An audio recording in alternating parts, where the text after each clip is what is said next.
Pour la carabine maintenant. Ça a été ma 22 Creedmoor, ça a été une carabine en évolution, puis la plupart des carabines sont tout le temps en évolution. Je suis jamais capable de me faire à l'idée, fait que je change tout le temps des affaires.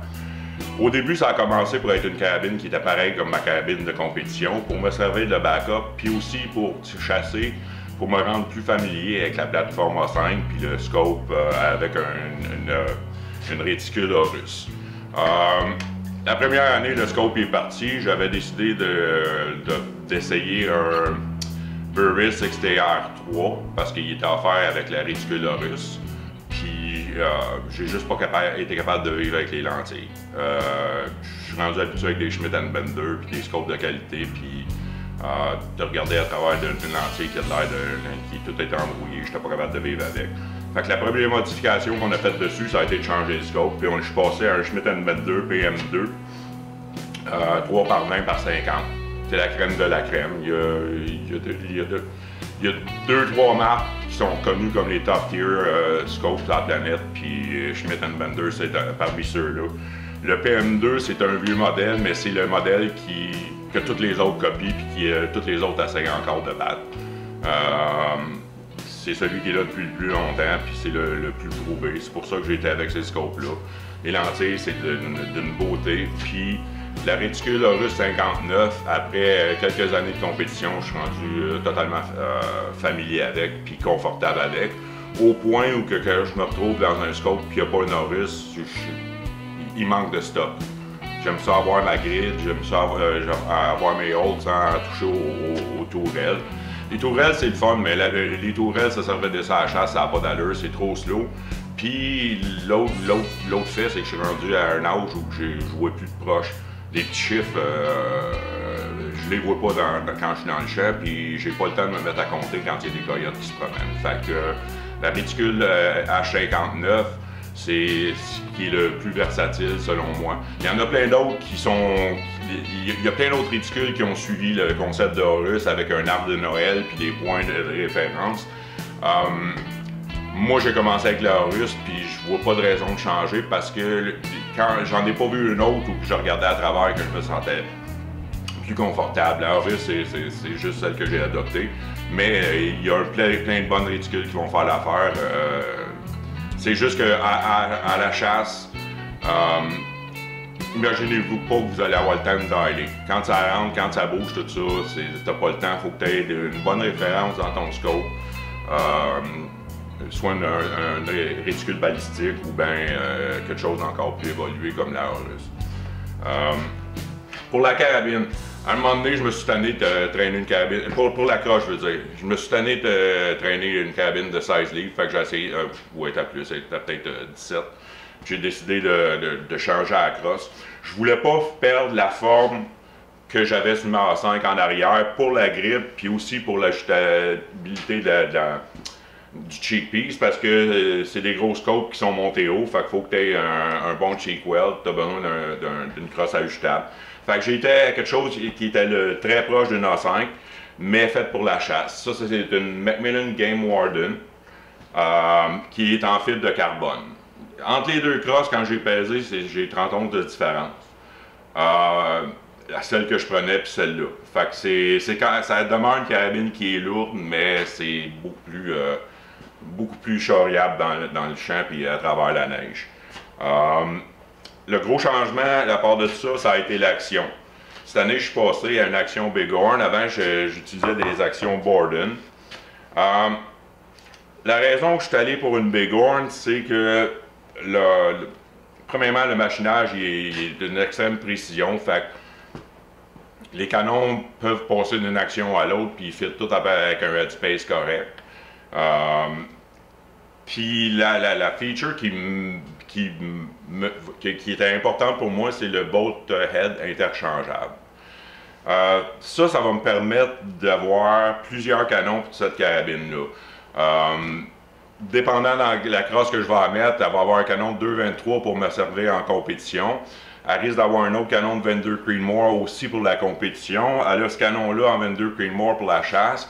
J'en ai un en 270 WSM qui va aller dessus. Donc, quand je vais avoir besoin d'une carabine pour faire du long range hunting, c'est la carabine qui va me servir, puis je vais mettre le canon que j'ai besoin dessus. Fait que c'est pour ça que j'aime le concept de Bighorn. Premièrement, le bolt, c'est un bolt baïonnette. Fait que ça se défait en 30 secondes. Puis, le bolthead se change aussi vite que ça.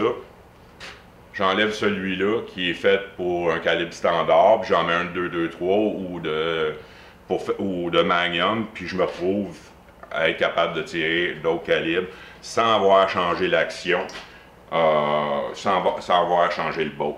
Fait que, économiquement, c'est moins cher qu'avoir une carabine à plusieurs bolts.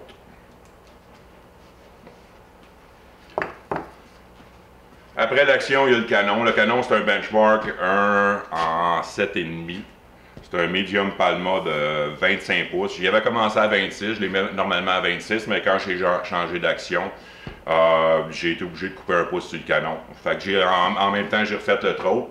Fait que c'est pour ça aussi, au niveau de l'usure du canon, moi j'ai eu un trot pneu à 250 balles. Fait que c'est sûr que ça va avoir une incidence sur la durée de ce canon-là, puis ça peut un peu brouiller la réalité.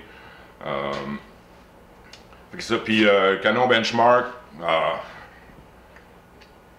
je suis rendu à la 3e année que je tire ça. En compétition, ça a été mes meilleurs canons. Pour la chasse, je peux rien dire contre ce canon-là. Je fais des shots, on est quand même dans des situations où on comptait la moyenne du temps, c'est entre moins 10 puis moins 15, moins 20. Puis le canon, il ne montre aucun signe qu'il y a des cold bore shots. Quand le plomb, il voit où est-ce qu'il est censé selon les calculs que je fais. C'était la carabine que j'ai fait les meilleurs shots à la chasse avec. Fait que je peux pas... j'ai aucun problème à recommander les canons benchmark parce qu'on a assez brûlé entre moi et mon partner pour voir que ça l'accote n'importe quelle autre marque de canon sur la planète. Puis on est chanceux, on a Bighorn Supplies en Colombie-Britannique qui a tout le temps un bon choix de canon disponible, qui n'est pas le cas avec les autres marques. Fait que le 3/4 du temps, si je lâche un coup de fil à Gary, je vais avoir le canon que j'ai besoin, il l'a en stock, fait que ça l'aide à quand tu veux faire des projets rapides, puis quand t'as un client qui veut pas attendre. Fait que, en gros, c'est ça pour la carabine. La load que je tire présentement, c'est un VLD 75 grains de la compagnie Burger, qui est un plomb qui est considéré Varmint et Target. Puis je me sers de la poudre H 4350, je pense que c'est 40,2 grains. Des primers fédéral Gold Medal, ou les fédéral match en tout cas. Puis des douilles Hornady qui sont préparées, pareil comme je montre dans mes vidéos, là, full match prep. Ça me donne une vélocité de 3475 pieds secondes en moyenne, puis j'ai un SD de 9.4, qui est correct, puis ce que je m'attends avec les primers fédérales dans une Creedmoor. Je suis capable de descendre un peu plus bas si je me sers des primers Wolf, mais j'aime mieux garder les primers Wolf pour mes balles de match, puis ils run un peu moins hot que les primers fédérales, puis comme je chasse beaucoup l'hiver, j'aime mieux avoir plus de flammes dans le primer. Fait que ça me dérange pas de perdre 2 ou 3 points sur le SD pour être capable d'avoir un primer plus hot qui va être probablement plus consistant quand la température descend. Bon, pour le trépied. Le trépied, c'est rendu un item important, non seulement en tir de précision, mais moi je l'ai trouvé important pour la chasse, surtout dans la façon dont on chasse avec une caméra. On l'a vu dans le passé, d'essayer de jouer avec une caméra d'un bord, la carabine de l'autre, ça donne jamais des bonnes images d'un bord ou ça donne jamais des bonnes shots. je voulais pas lâcher de filmer quand je faisais des vidéos, mais je voulais trouver une façon qui me permettrait quand même d'être capable de tenir la caméra puis d'avoir des belles images en chassant tout seul. Puis j'ai évolué vers les trépieds parce que on en parlait dans le monde du tir. Le trépied que j'utilise, c'est un Really Right Stuff TVC 33. C'est la crème de la crème. Puis c'est pas le genre de trépied que le chasseur moyen est capable de se payer juste pour s'amuser. Tantôt, je vais vous montrer une option qui est le quart du prix qui va faire la job pour 90% du monde.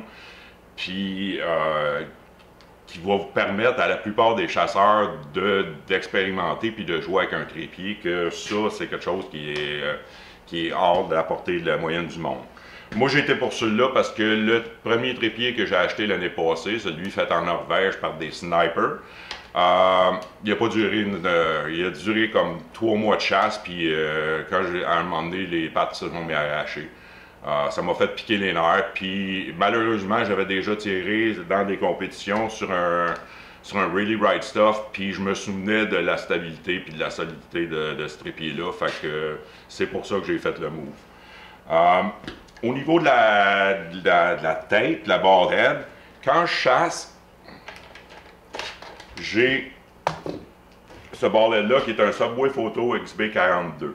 La raison pourquoi j'utilise un ball head comme ça à la chasse, c'est parce qu'il y a un feature de panning dedans qui permet des plus beaux mouvements avec la caméra.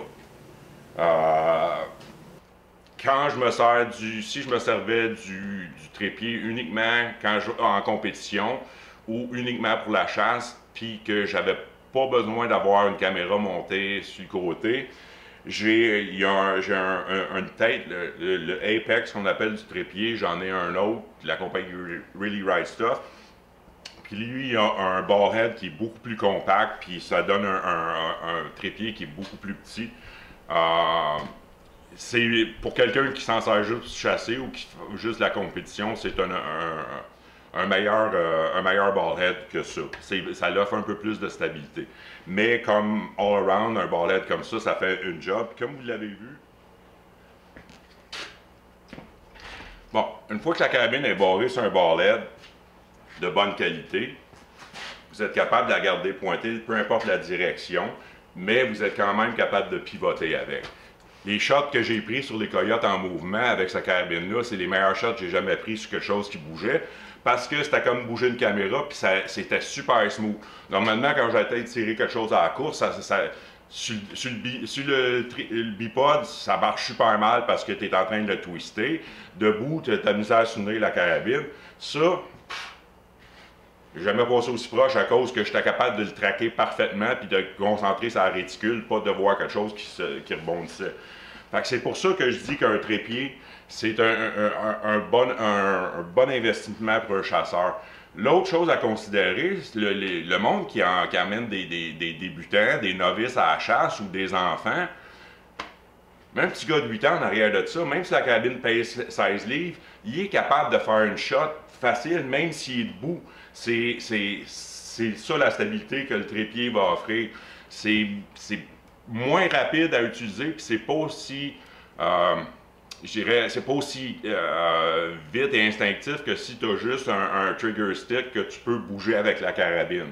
Ça, pour question peu chasse à semi-close distance, comme 0,300, c'est dur à battre parce que ça swing facilement. Ça, tu as du mouvement derrière, c'est soit le chasseur qui bouge ou il faut que tu bouges le rig au complet. Mais quand c'est rendu le temps de prendre des shots, la stabilité est là, peu importe la situation que tu es dedans. Puis là, pour répondre à Fox 111, je pense, ça c'est la plaquette que j'ai faite pour être capable de monter la caméra en tandem avec la carabine. C'est juste une plaque en aluminium que j'ai découpée à shake à la longueur que je voulais. Puis j'ai bolté un paquet de plates, puis de plates Arca, puis de clamps Arca cheap que j'ai trouvé sur Amazon.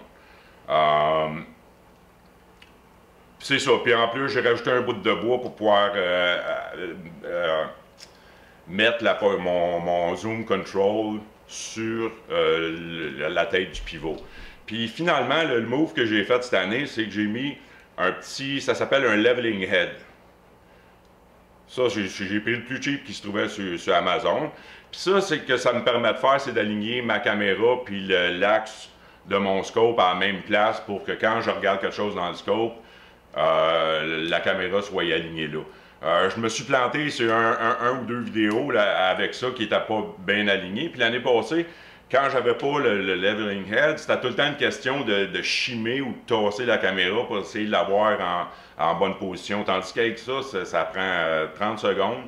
Puis quand tu le fais bien, tout est aligné. Fait que le seul inconvénient que j'ai trouvé à runner la grosse caméra en tandem avec ma carabine, c'est, vous l'avez vu, au niveau des shots, bien souvent le muzzle brake va créer un fog en avant du gun, puis il y a le autofocus, il se promène.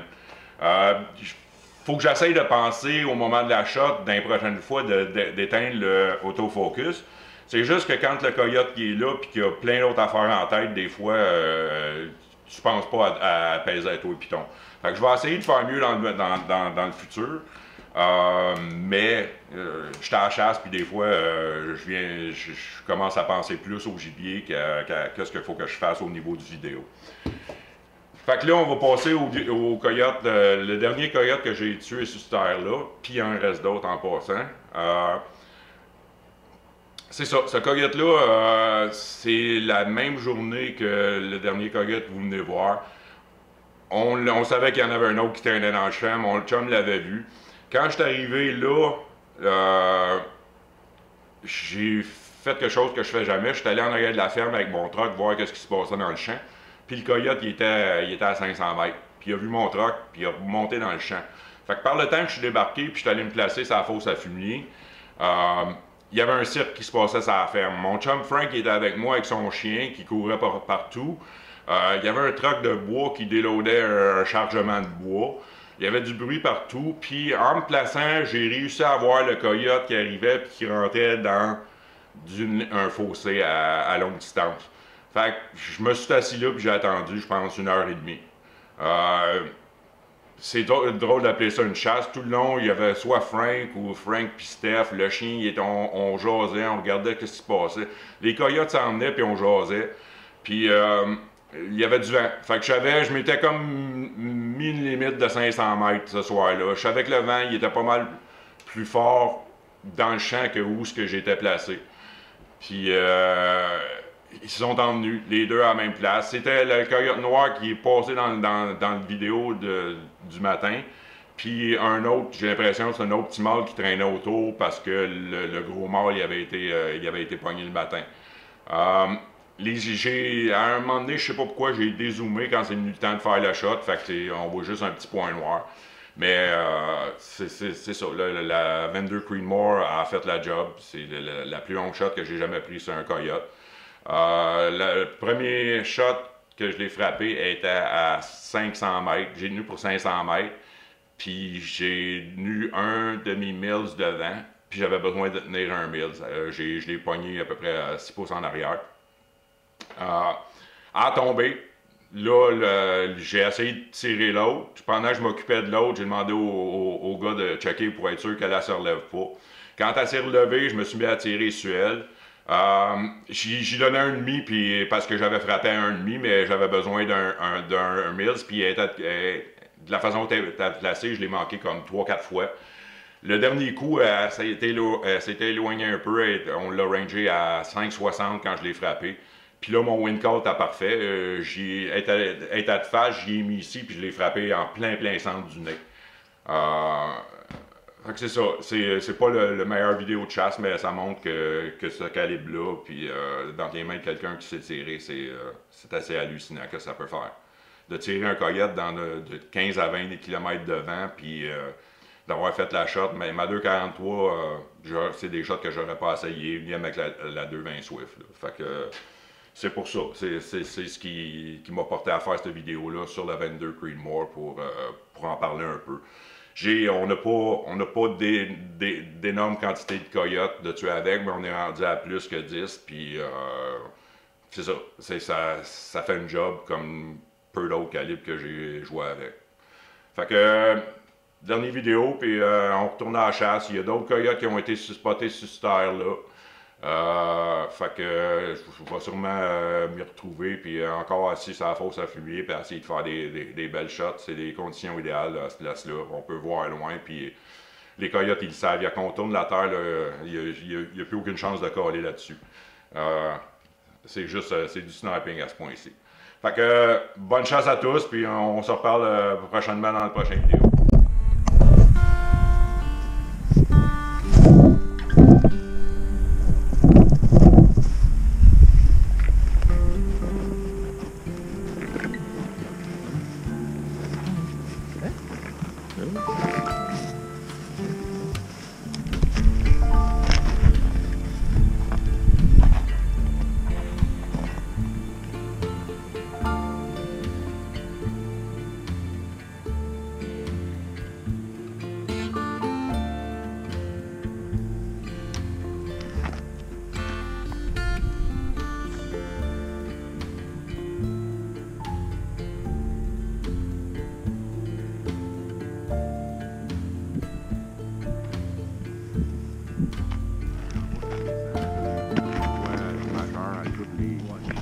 Séparés par 4 petites barres.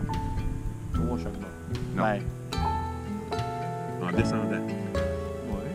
OK. Il y a 3 lignes chaque barre. Ben, Non. Il y a doué en tête, là. Es-tu prêt? je pense que oui. Ouais, elle vient de faire ça.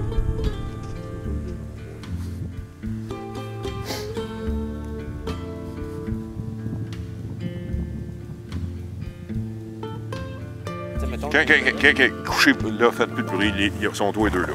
Sérieux? Oui.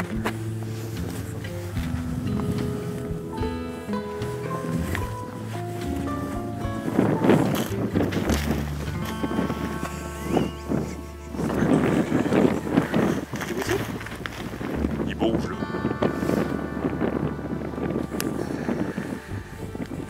Regarde ta voix attache, là. Ils s'en vont dans un tal là-bas, là. Ils s'en vont dans un tal de branches là-bas. Ils sont là, là. J'ai vu encore. Ah oui. Ils vont passer là. Je pense que je les ai vus. Ils s'en vont comme ça. Là, ils passent en arrière. Ils s'en vont dessus ou ils s'en vont? Je sais pas. Ouais. J'ai vu bien dans ta caméra. Ouais. Ça dépend s'ils s'en viennent par ici. D'après moi, ils s'en viennent chercher le fossé, c'est sûr. Ils ont l'air courir. Non, ils marchent.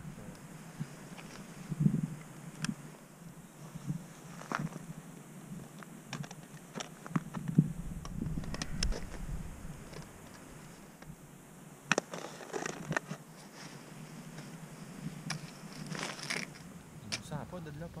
Hein? Ils nous sentent pas? Ouais, ils sont placés pour avoir notre vent, là. Yeah, c'est sûr qu'on n'est pas inaperçus, là. Mais ils ont l'air de pas ici. Ouais, je te dirais qu'on bouge pas tant. Non, non. Ils se rapprochent encore, là. Je sais. Quand ils viennent. Non. Bon, tu sais.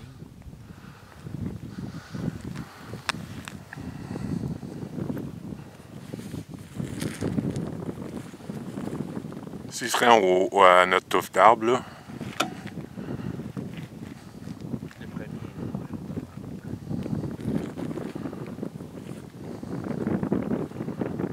Oh, là, devant, c'est là.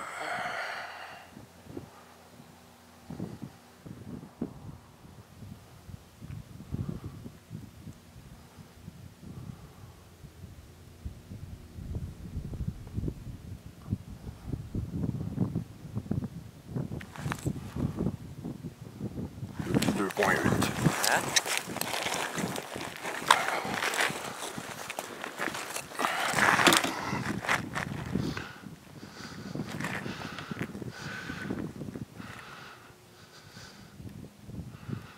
Comment qu'elle est placée? Ouais, couchée dans l'autre sens.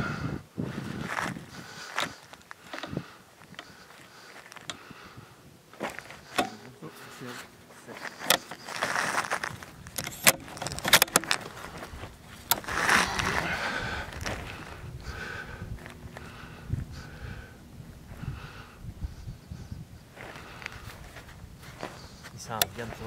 Hein? Ils s'en reviennent. Je sais. On est à combien, là, Paul? C'est parce que les arbres sont à 5,80, mais les autres ont passé les arbres. Là.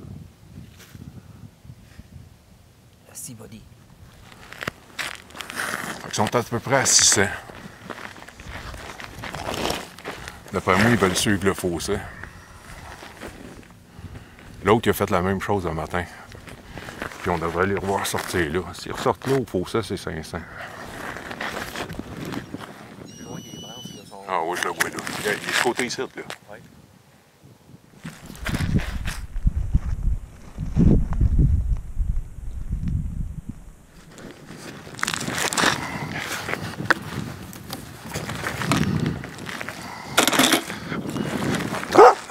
J'ai soufflé dans mon malentir. C'est ça que j'avais peur.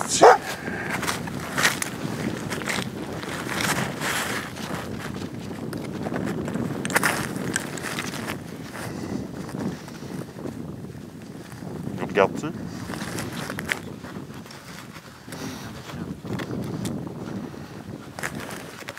Assis.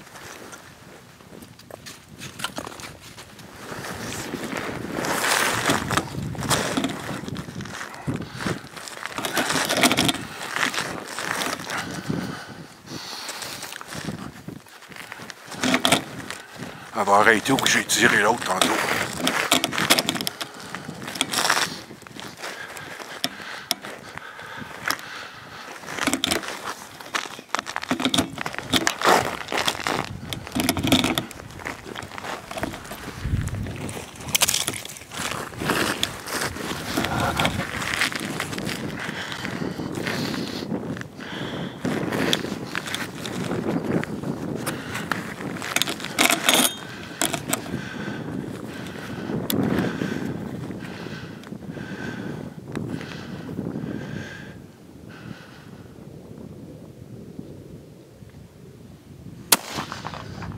Oh, ben!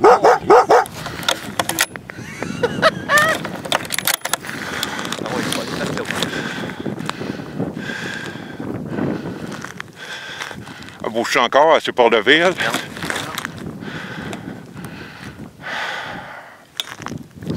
Oh, il arrête moi, ça.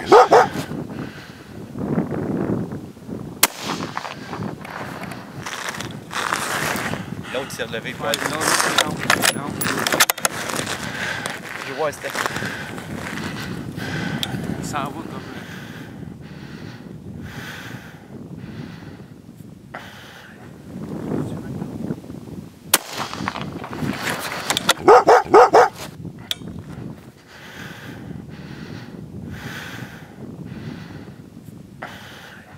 Tu vois-tu, Frank, là?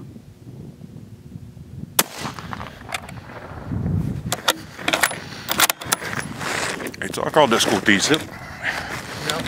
Hein? Non. Non? Non.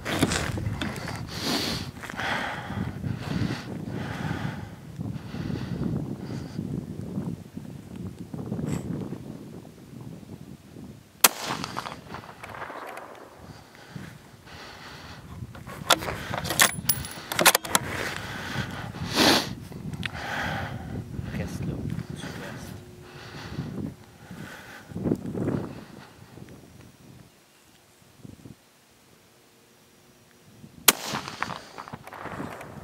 Là, j'ai pogné encore.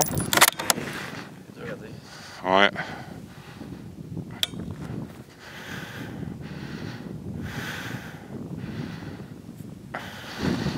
Vous avez l'air pincé d'avoir le... Ouais, j'ai cassé. Je sais pas ce qu'il dit, ça. Je vais aller chercher. Hey, une espèce de drive, hein?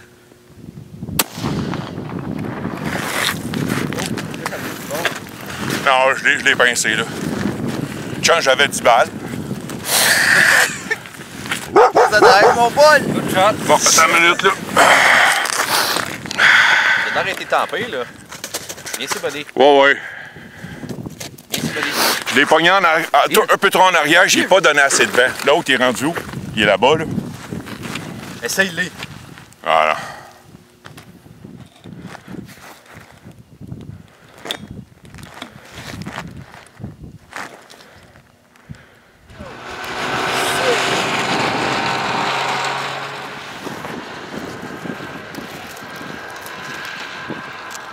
rendu là, Paul?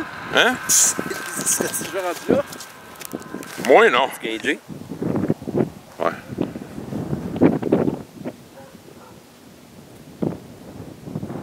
« 558. » Mais là, 500. T'es pas mal à 500. Il a peut-être La première shot, t'es à 500.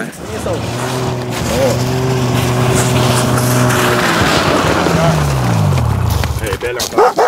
C'est noir, hein? Ah, des safrons, c'est... Reste là, on parle. Hi, folks. Tu vas marquer petite chasse avec les propriétaires. Bon, ben tantôt, c'était bon matin, puis là, c'est bonne soirée, tout le monde. Ça a été une journée assez écœurante, là. Je suis venu ici, j'ai tué un coyote ce matin. Puis on avait spoté 2 autres qui étaient la paire, que je savais qu'ils étaient ici, qui étaient plus loin. Puis c'est ça, on leur a laissé une coupe d'heure. On est venu se poster ici. Je savais j'avais l'impression qu'ils s'en viendraient dans ce coin-ci. Quand je suis arrivé, ils étaient à la ligne d'arbre où j'ai tiré. Ils ont vu le truck, il y a eu plein de commotions dans la cour. Fait qu'ils sont retournés se coucher dans un fossé à peu près à une couple de 100 mètres de là. Puis j'avais l'impression que quand la brunante commencerait à tomber, ils s'en viendraient. C'est ça qui est arrivé. Ils sont venus tranquillement. C'était le mâle et la femelle, d'après moi. Ça, c'est la femelle. Elle est tout noire. J'ai vraiment vu des couleurs de même. Celle-là, elle me fait vraiment triper. C'est ça, ils sont arrivés, ils sont venus tranquillement. De loin, j'ai vu que c'était la femelle, de la façon qu'elle se comportait. Elle se couchait souvent. L'autre, il tournait autour. Puis tranquillement, ils sont venus. On les voyait à 590 à peu près. Là, ils ont traversé dans le champ ici, puis je sais que le fossé il est à 500. Fait que quand elle s'est bien placée, j'ai tiré une shot. J'ai tenu pour 500. Je l'ai frappé, mais trop en arrière. Il y avait un peu plus de vent que je spottais ici. J'ai pris, je sais pas quoi, un paquet d'autres shots que j'ai manqué. Puis à la fin du compte, la dernière shot, j'ai tenu plus de vent. Je donnais juste pas assez de vent. La dernière shot, j'ai donné plus de vent, puis je l'ai pogné à 560. Puis là, c'est couché. Fait que ça a été bien excitant. C'est mes plus longues shots avec la 22 Creedmoor, puis c'est un coyote à vie. Fait que pas grand-chose d'autre à dire. Bonne chance à tous, puis on essaie d'en pogner un autre pour faire d'autres vidéos aussitôt qu'on peut. Bonne soirée. Bon. Ah boy! C'est fait, c'est fait. Ah boy! On va passer sur... Je voulais dire, pas de la caméra, 6 chevreuils de plus, mais je dois faire ma gueule. Ouais.